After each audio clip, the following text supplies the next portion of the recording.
Coming to you from Australia, it's Idiot Box Radio. Please welcome the hardest working Type 2 diabetic in podcasting. It's Idiot Box Radio with your host, Tori.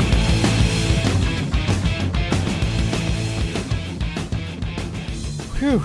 Finally, friends, it's time to have that talk that I promised you. I'm Tori. This is Idiot Box Radio. It's time to have that talk. By the way, if you want to find out how to contact the show, it's at the end of the show. But for now, we'll listen to the show because we're going to do the show. This is Idiot Box Radio. I'm Tori. You're not. And today, finally, my friends, we are going to be talking about the amazing new Nicky Cage, the Nicky C, the Nicky Coppola movie, Willy's Wonderland. I promised it, and now I'm fucking delivering. This show is not safe for work. Ladies and gentlemen, boys and girls, regale yourselves around me. Hold balloons and small treats as I tell you another story. Wow. This movie came out on streaming services in February. I've been fucking waiting like a fucking champion to watch a physical copy, making sure that my money's going to my fucking celluloid darling, Nicolas Cage. Nicolas Cage, the man who's done over 100 films, owes a shit ton of money to the US government and continues to pump out movies like the fucking genius that he is. This movie's Willy's Wonderland. It's a little bit different to his other movies. He is fighting for his life, but you would not believe for a second that he is in danger. No, that's not because his acting is poor. It's because he's a very confident man. As indicated, oops-a-daisy. Got to remember, guys, if you're going to listen to my movie reviews, they're going to contain spoilers almost the entire way through. Because quite frankly, I've seen it. You guys know the deal. It's Idiot Box Radio. I'm Tori, and I'm going to fucking tell you exactly what happened. That way, you can make an informed decision. Overly informed, maybe. But let's not all get highfalutin fucking RogerEbert.com where other people have to fucking now write their reviews on behalf of, unfortunately, a very dead person. I'm sorry, Roger. I'm not making fun of you. I loved your reviews. But come on, can't these other cunts fucking sort themselves out and give themselves their own websites where they can write reviews and say 2 thumbs up? Unless you've been in a tragic accident, you've got 2 thumbs. You can give 2 thumbs up. You don't have to be Roger fucking Ebert to give those 2 thumbs up in the air like a fucking gangster yo. So this is Willy's Wonderland, Nicky C, Nicolas Cage, and my soul brother. Now, he's a quiet drifter in this movie, and I hate to wreck it for you, but this is the sort of review that it is. He doesn't speak a fucking word the entire way through. He is just a man of action. He's not fucking painting pictures or salting the fruit, but he does get to the point throughout. Quiet drifter making his way through the countryside in a really fucking hotted up car. When you read on the back and see Quiet Drifter, I almost think of a homeless person. But Nicky C from start to finish is the fucking goods, let me tell you right now. His car is wrecked by those spikes that cops put on the road to puncture tires of people who are getting away. Unfortunately, this whole town harvests people in order to trap them and put them in Willy's Wonderland, a old wrecked restaurant that is now possessed by demonic animatronics. The thing is though, this town doesn't have a fucking clue. They know in order to spare their own townsfolk, they have to feed this restaurant people. And what they do is they wreck cars and they say to the people, if you clean this restaurant overnight, we'll fix your car for free. So Nicky C, the Quiet Drifter, by the way, doesn't have a name. He goes in to clean. At the start of the movie, you see this hotted up car. It's a V8 muscle car of some sort, but a more modern car, not an old-fashioned muscle car like we'd like to see Nicky C driving. His hair isn't too bad in this one. They've done a pretty good job of making sure that the Nicky C coif is on point. Good for you, Nicky. You deserve nothing but the best, mate. But in this one, military dog tags hang from his rearview mirror, indicating that he used to be special forces. And I know, to all you guys who love these reviews, Nicky C is a special force to all of us. A special force of creativity, yo. That's right, creativity. See, if you raise your voice as you're saying something, it makes it kind of special. Did you like that? Did you like that? Did you like that? So he's trapped. He's chained in with these fucking animatronics. Now, some of the kids from the local town are aware what these fucking elders from the town are doing, and they set out to burn down Willy's Wonderland. Willy is a animatronic rodent, but these fucking animatronics have been possessed by the spirits of serial killers who used to kill kids and families inside the restaurant when it was running. Not a bad idea if you can get away with it. Any case, these kids come along and inadvertently they find themselves also trapped in the restaurant, not realizing that Nicky C is fucking amazing and he is not trapped in there with him. As is said in the trailer, they're trapped with him. That's right. So good times gone bad for demonic animatronics. That was a rhyme and I didn't do it deliberately, though the last show I couldn't help myself. I kept on rhyming. I'm really doing my best to not do it again. As soon as I start rhyming, I don't know if I'd be a good rap battler or not, but as soon as I start with the rhyming, I straight away start thinking of new words to throw in to make them rhyme as well. Oh my God. And I just sort of howl. And kids that cannot spell. Okay, stop.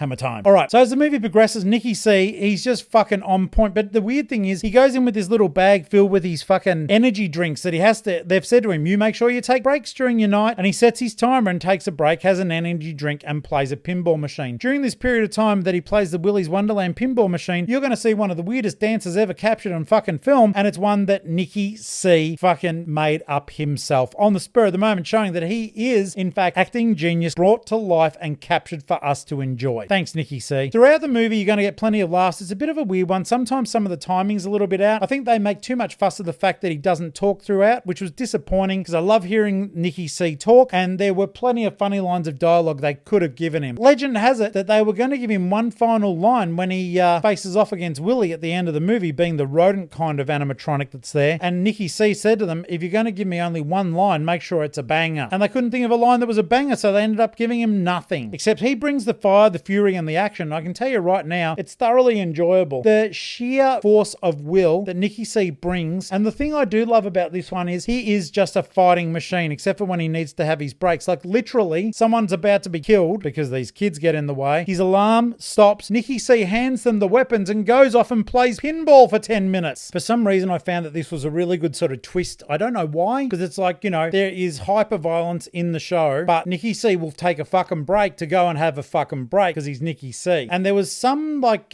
fixation with the energy drinks he was having, though it is a made up brand, so it's not like some company put a lot of money in his way and said, hey, you know how you owe a lot of money to the tax department? We'll give you $5 every time you show this energy drink. It's a totally made up energy drink for the movie, but Nicky C does have to drink it. So there is some sort of addiction thing going on there, but it did make for some funny moments during some of the frantic fight scenes that did take place. The animatronics were really well done. There was no Teddy Ruxpin there. Some creepy ass little songs were sung, and all things said and done, the movie was just lots of fun. They dragged out the whole Nicky C doesn't talk just a little bit too much, like there'd be really long breaks, which I'll never put in this show, but they'd ask him a question, he would stare at them, and there'd be like a 10-second gap where they'd go, oh, you're a quiet one, aren't you? No shit, dickhead, I didn't fucking say anything. That was me being Nicky C on behalf of Nicky C, because Nicky C in the movie doesn't talk. In any case, all things said and done, Willy's Wonderland was a lot of fun. You might need to watch it more than once to appreciate the amazing performance put in by our friend Nicky C. But all things said and done, I reckon I'd give it somewhere between a 7.5 to an 8 out of 10. It is enjoyable. It is a little bit different. There will be people who say, oh, you're ripping off Five Nights at Freddy's. In case you don't know what that is, it is a horror game with animatronics that do hunt people down. Oh shit, it does sound a lot like Five Nights at Freddy's, but it does have its own little fucking spin on it that Nicky C stars in this motherfucker and does not speak a word. Hokey acting done by everyone else. This is a ham-fisted attempt at a horror, and it is thoroughly fucking enjoyable. I strongly suggest that you get yourself a copy or stream Willy's Wonderland, starring that beautiful man, Nicky C. Now, if you want to contact the show, email the show, idiotboxradio.